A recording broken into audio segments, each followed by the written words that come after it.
하시니라. 아멘. 오직 성령이 너희에게 임하시면 너희가 권능을 받고 예루살렘과 온 유대와 사마리아와 땅끝까지 이르러 내 증인이 되리라 하시니라.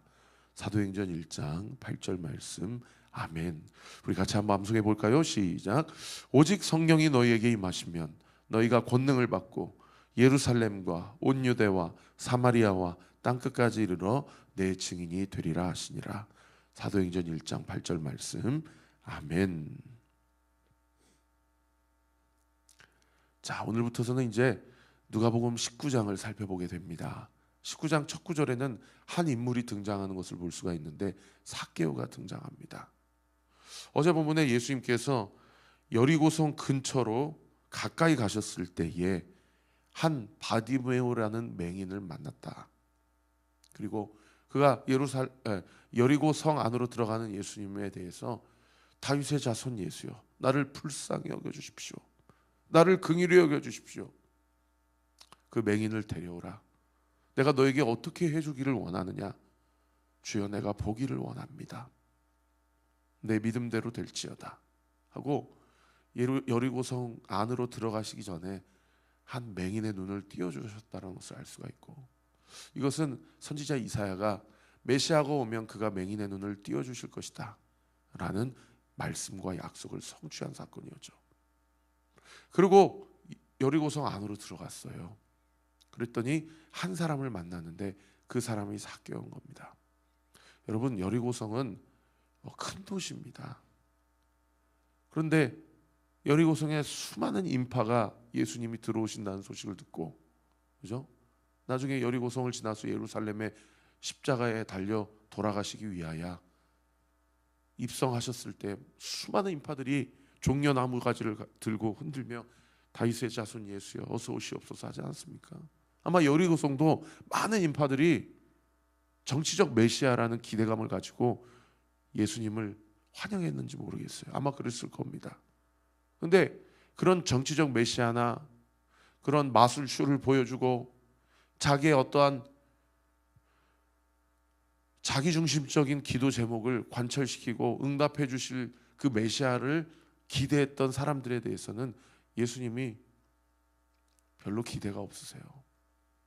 그런데 누구에게 예수님의 관심과 초점이 맞춰져 있습니까? 삭개오. 사람들은 다 죄인이라고 정죄하고, 저 친일파, 저 죄송합니다, 상놈의 새끼, 우리 민족 배신하고 우리 민족 등쳐먹고 저렇게 로마 제국에 세금 걷는 그 권세를 이용해서, 여러분 왜 사람들이 세리와 세리장을 그렇게 멸시했어요? 정확하게 국세청에서 나와가지고 거들 것만 걷는 게 아닙니다. 거들 거 걷고 또 더 걷는 거예요. 그래서 자기에게 자기 호주머니에 넣는 거죠. 그러니 얼마나 꼴보기 싫었겠습니까? 이 삭개오의 이름의 뜻은 참 놀랍게도 순수하다, 정의롭고 공의롭다 이런 뜻이에요. 그러니까 사람들이 얼마나 더 역겹겠어요.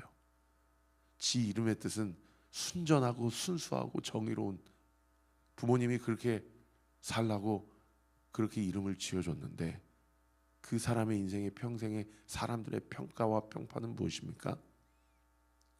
지난번에 월요일날 그 바리새인과 세리의 기도를 예수님이 보시고 기도하는 자의 태도와 자세에 대해서 이야기하실 때에 기억나시죠? 세리는 하나님 성전 앞에 가까이 가지도 못하는 거예요. 자기가 죄인인 걸 아니까. 그때 제가 세리에 대해서 뭐라고 말씀드렸습니까?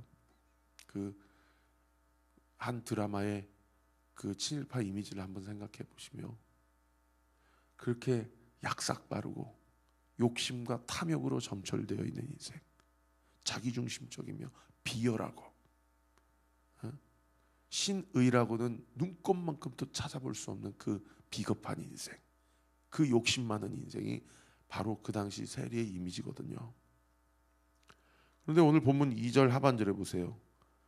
삭개오라 이름하는 자가 있으니 세리장이라는 거예요. 세리도 그 많은 질타와 멸시와 정죄를 받고 살았는데 그 세리들의 우두머리라는 거예요. 그리고 또 그다음 구절에 보시면 삭개오에 대한 어떤 정보를 우리에게 제공해주고 있습니까? 또한 부자라. 여러분, 이 딱 부자라 하니까 이번 주 화요일자 본문 그 부자 청년 한 관리, 아마도 사내들인 공의 공의원으로 추정되는 그 사건이 생각나지 않습니까? 그때 자기가 간음하지 말라, 살인하지 말라, 부모를 공경해라, 거짓 증언하지 말라 다 지켰습니다. 내가 어떻게 해야 영생을 얻을 수 있습니까? 그랬더니 예수님이 뭐라 그래요? 네 소유를 가난한 자들에게 나누어 주고 나를 와서 따르라. 그러니까 그 부자 청년이 어떻게 하며 돌아갑니까? 근심하며 돌아갔다. 그러면서 예수님이 뭐라고 얘기하셔요? 부자가 바늘귀 그 꼬다리 그 구멍 안으로 들어가는 것보다 차라리 부자가 천국에 들어가는 것이 더 어렵다. 그 바늘귀 안으로 들어가는 게 더 쉽다. 그 얘기를 하지 않습니까? 그러니까 2절 하반절만 보면 삭개오는 세리장이고 사회적으로도 완전히 멸시와 조롱과 정죄를 받는 사람이요, 부자라라고 하는 순간 벌써 무슨 생각이 들어요? 아, 하나님 앞에서는 구원받기가 참 어려운 그러한 인생이구나. 왜요? 낙타가 바늘귀 안으로 들어가는 것이 차라리 더 쉬우니까. 그리고 또 치명적인 뭐라고 해야 될까요? 이 위크 포인트가 있는데 3절에 보시면은 키가 작다라고 기록이 되어 있어요.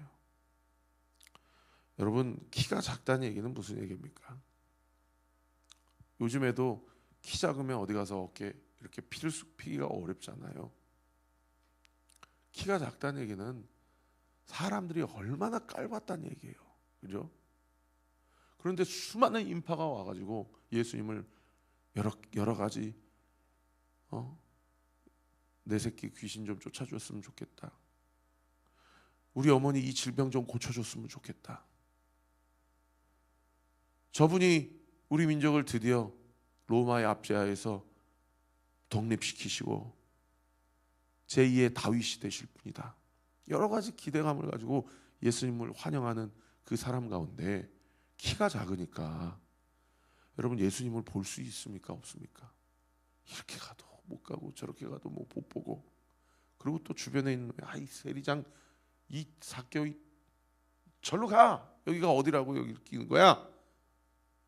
그러니까 얼마나 공동체에서 고립이 되고 갖은 멸시와 천대를 받으니 세리장 삭개오의 인생의 결론이 뭐냐? 돈이 최고야. 돈이 최고야 하고 여기까지 온 거예요. 그런데 돈이 최고야 해서 부자가 되긴 됐는데 공동체 왕따를 당하고 고립이 되니까 신학자 파스칼이 이야기한 것처럼 우리 모두에게는 하나님으로부터만 채울 수 있는 공간이 있잖아요. 돈 많고 어디 가서 빌어먹을 일 없으니까 부족함 없이 행복한 삶을 살 줄 알았는데 공동체에서 왕따 당하고 멸시천대 받고 인정받지 못하니까 무언가로부터 채워지지 않는 이 공허하고 괴로운 마음을 가지고 하루하루를 살아가는 사람이 이 삭개오인 거예요. 그런데 이 삭개오가 예수님이 자기 도시 안으로 들어오셨다는 소문을 듣고 키가 작고 사람들이 자기를 멸시하지만 그 거리로 나간 겁니다. 그런데 그 예수님의 소문을 듣고 나갈 때 그의 동기가 3절에 뭐라고 기록되어 있냐면 그가 예수께서 어떠한 사람인가 보고자 하였다라고 기록하고 있어요. 그가 예수님께서 어떤 사람인지 보고자 했다라는 그 동기는 쉽게 얘기하면 그의 소문을 나도 듣기는 들었는데 내가 그걸 만날 깜냥이나 되나? 자격이 있나? 나도 유대인이고 나도 공동체 안에 있지만 이렇게 죄를 짓고 왕따를 당하고 자기 스스로 봐도 자기 이름에 걸맞지 않게 너무나도 약삭 바르고 비열하게 너무나도 공의롭지 못하게 살아가는 자신의 삶을 보니 예수님의 소문을 들어서 만나고는 싶은데 나아갈 염치와 낯짝이 없는 겁니다. 근데 삭개오가 잘한 게 뭐냐면 그렇다고 그냥 뒤돌아 자기 집으로 돌아가거나 아니면 그냥 사람들에 섞여가지고 그렇게 사람들 사이에서 예수님을 엿본 게 아니고 그래도 한번 만나는 봐야 되겠다. 그분이 나를 알아봐 주지는 못해도 그분의 얼굴은 한번 뵙고 싶다라는 간절한 소망을 가지고 여러분 4절에 보세요. 앞으로 달려가 보기 위하여 돌 무화과 나무에 올라갔다. 이 개역 안볼판에는 뽕나무라고 기록되어 있는데 이 뽕나무는 크게 자라면 20m까지 자란다고 그래요. 이 돌 무화과 나무에 올라간 겁니다.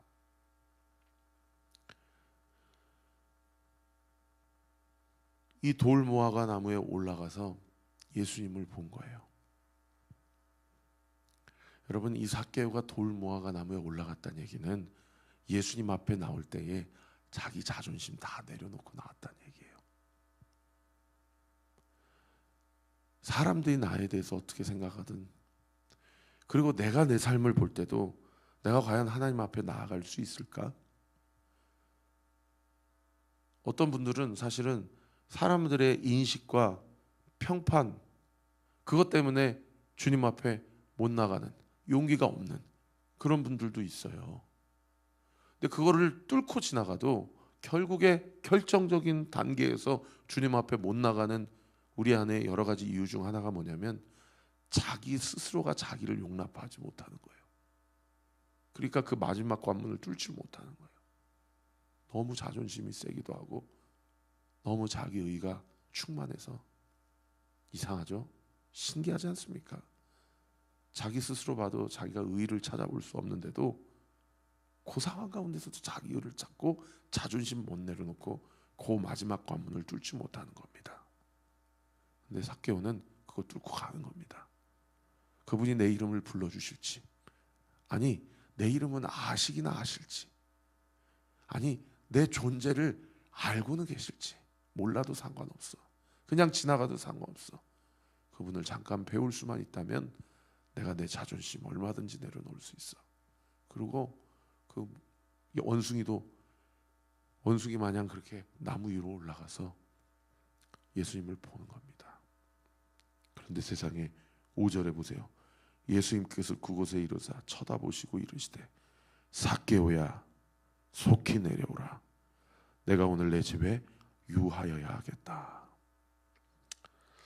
여러분 이 한마디가 삭개오의 인생 가운데 가장 중요한 순간이죠.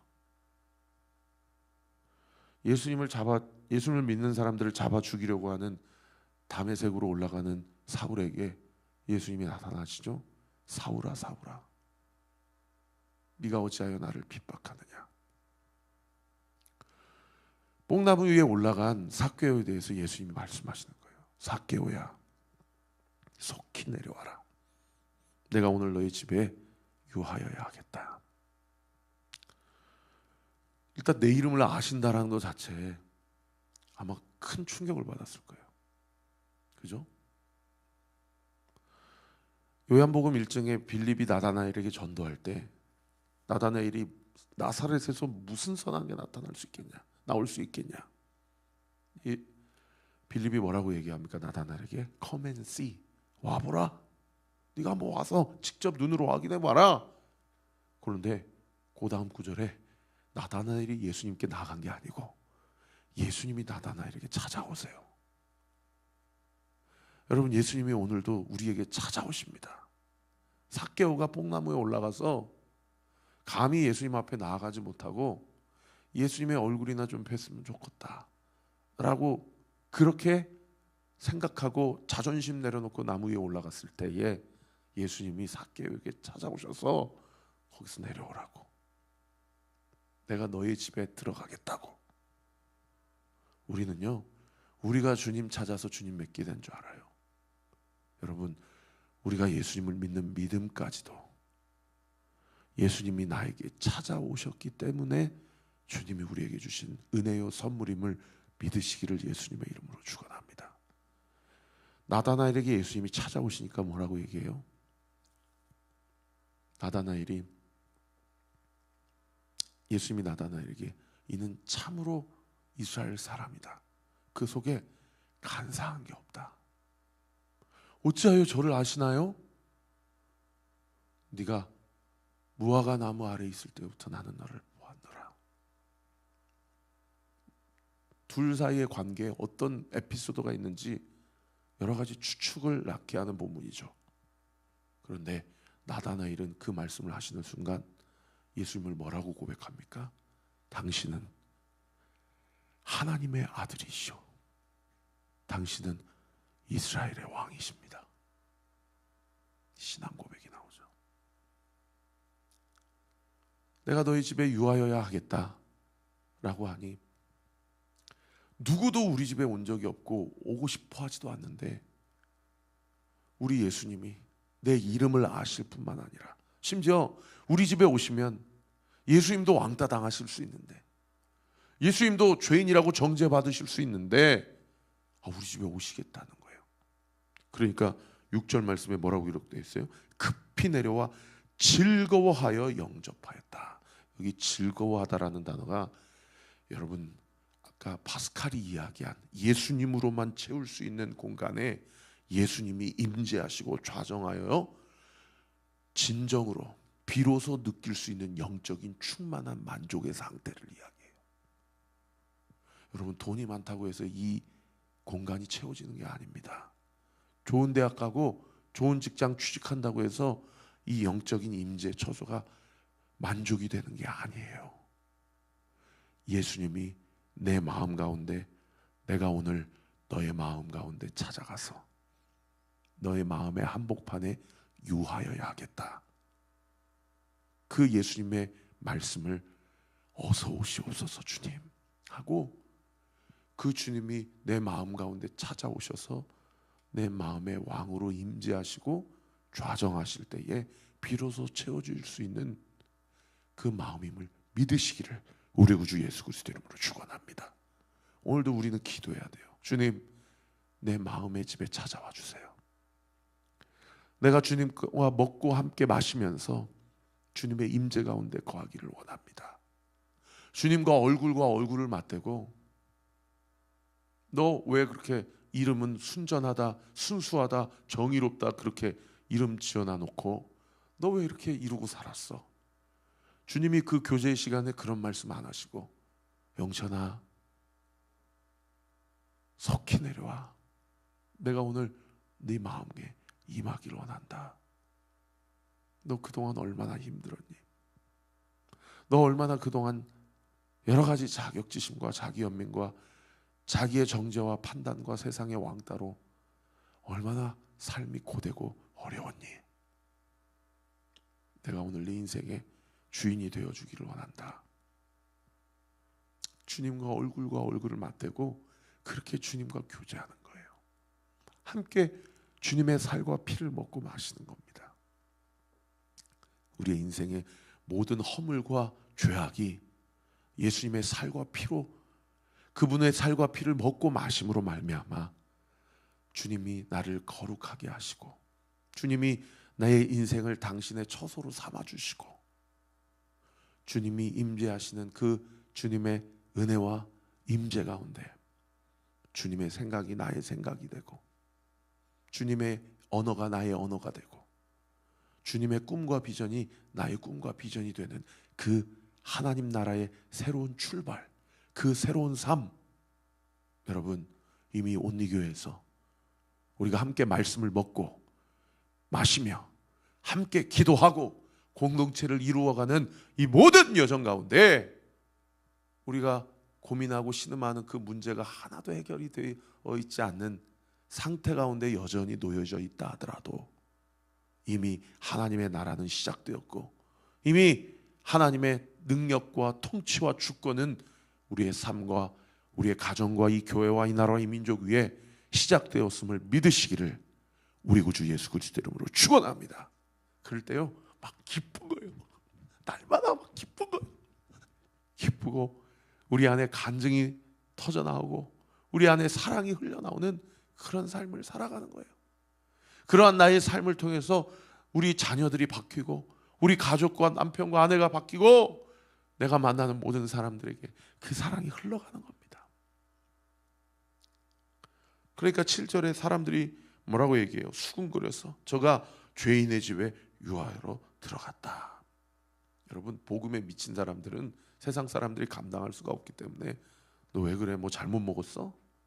너 뭐 좋은 일 있어? 로또 당첨됐어? 다 세상의 가치관으로 복음에 충만한 자들, 성령 충만한 자들을 정죄하고 판단하는 거예요. 그래도 세상과 나는 간 곳 없고 구속한 주님만 보이도다. 할렐루야. 삭개오가 그러한 하나님이 주시는 은혜로 충만한 상태가 되니 집에서 함께 먹고 마시면서 뭐라고 고백합니까? 8절에 보시면 주여 보시옵소서 내 소유의 절반을 가난한 자들에게 주겠사오며 만일 누구의 것을 속여 빼앗은 일이 있으면 내 갑절이나 갚겠나이다. 부자 청년은 소유를 다 팔아서 나 따라와라 그랬더니 근심하고 돌아갔는데 삭개오는 예수님이 시키지도 않았는데 예수님께 은혜를 받으니 뭐라고 얘기합니까? 자기의 소유의 절반을 가난한 자들에게 나눠주겠다. 그러면 우리 성도님들 중에 저한테 아니 왜 다 안 하고 절반은 그래도 킵했대요? 이렇게 질문하실 분이 계실까요? 여러분, 그게 중요한 게 아니에요. 삭개오가 주님을 만나니 만몬 우상, 돈 우상 섬기고 살아가던 인생이 예수님 섬기고 살아가는 인생으로 바뀌었다라는 것을 이야기하는 거예요. 전자대로 해석하면 여러분들 교회 다 집문서 땅문서 바치지 못하면 다 믿음 없는 사람들이고 그렇게 또 율법적으로 정죄가 되는 겁니다. 그리고 성경에는 누군가의 것을 훔쳐서 인마이 포켓하면 20% 5분의 1을 더하여서 보상을 해주는 것이 율법인데 자기가 시키지도 않았는데 내 갑절이라고 갚겠다. 400%를 내가 변상하겠다. 예수님을 만나면 이러한 구체적인 삶의 변화가 일어나는 것이죠. 그러니 예수님이 뭐라고 얘기합니까? 9절에 보세요. 오늘 구원이 이 집에 이르렀으니 이 사람도 아브라함의 자손이미로다. 인자가 온 것은 잃어버린 자를 찾아 구원하려 함이니라. 여러분, 이거 순서가 중요합니다. 예수님을 만나면 여러분 헌금 생활, 헌신 생활이 자원하는 마음으로 나아가는 겁니다. 그러면 예수님이 뭐라고 얘기하세요? 구원이 임했다. 이미 삭개오의 집에 예수님이 찾아오신 것 자체가 구원이 선포된 상황이에요. 그런데 삭개오가 이 이야기를 했을 때에 비로소 예수님이 구원이 임했다라는 것에 우리가 좀 생각해 볼 포인트가 있어요. 여러분, 믿음은 반드시 행위로 증명됩니다. 그래서 야고보 기자가 행위가 없는 믿음은 죽은 믿음이다 한 거예요. 믿음으로만 구원받는 것이 맞습니다. 그런데 그 믿음이 우리의 구체적인 삶 가운데 어떻게 드러나고 있는지 우리가 우리 자신을 한번 점검해 봐야 돼요. 믿기만 하고 삶의 열매가 없다? 이거 의심해 봐야 됩니다. 우리의 믿음이 어떻게 작동되고 있습니까? 우리의 삶 가운데, 우리의 언어와 입술로, 우리의 마음과 생각과 표정으로, 그리고 이 경제적인, 재정적인 부분들, 그리고 내 시간에 대한 부분들, 내가 어떻게 예수님을 사랑하는지를 드러나고 있습니까? 오늘 이 말씀이 율법적인 접근이 아니라 하나님이 나를 사랑하시는 그 말로 다 할 수 없는 구속의 은총과 사랑을 내가 어떻게 주님 앞에 드러내며 열매 맺고 있는지를 곰곰이 생각해보고, 이렇게 해야 구원받는다가 아니고 내가 이런 구원을 받았고 은혜를 받았기 때문에 내가 하나님에 대해서 내 재정과 내 시간을 온전히 내어드립니다. 이 순서가 정확하게 우리의 삶 가운데 이루어지고 나타나므로 우리 온리교회를 통하여, 우리 사랑하는 성도들의 각 가정을 통하여 하나님의 뜻이 온전히 이루어지는 저와 우리 모든 성도들 되시기를 우리 구주 예수 그리스도 이름으로 축원합니다. 기도하겠습니다. 아버지 하나님 감사합니다.